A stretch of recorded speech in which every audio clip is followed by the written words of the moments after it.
emeli az egyik Martin kemence tetejéről a nagy szellőző ventillátort. Van vagy másfél méter, meg nehéz, mint a nyomorúság.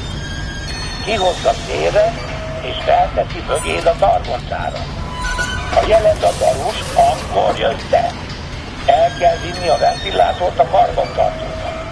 Kimegyünk a csarnokból, az udvaron át, a sineken, és betolatunk a műhelybe. Ennyi az egész. A targonca úgy megy, ahogy tanultad. Kormánnyal jobbra-balra.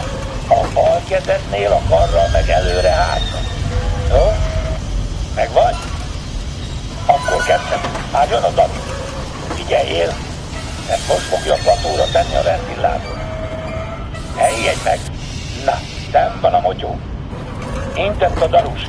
Innentől a begondol. A karral szépen induljál el lassan. Nem verset. Fájja. Szépen, finoman, érzéssel. Nehéz ez a gög. De meg is kell tudni állni.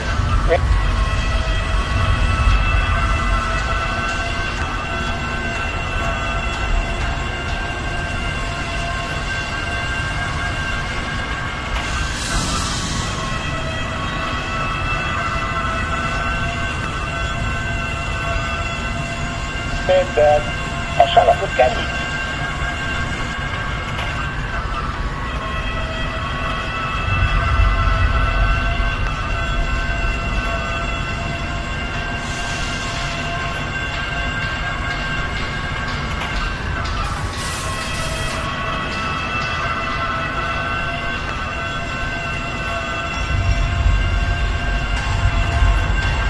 Ügyesen.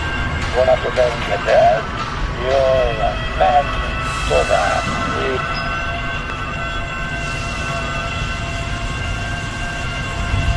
Szépen. A sinen óvod.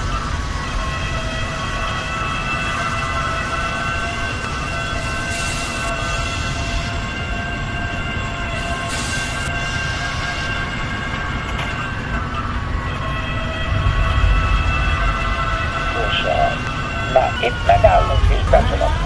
Hátrahúzod és mehet. Visszapillantót nézd, nem még tükör.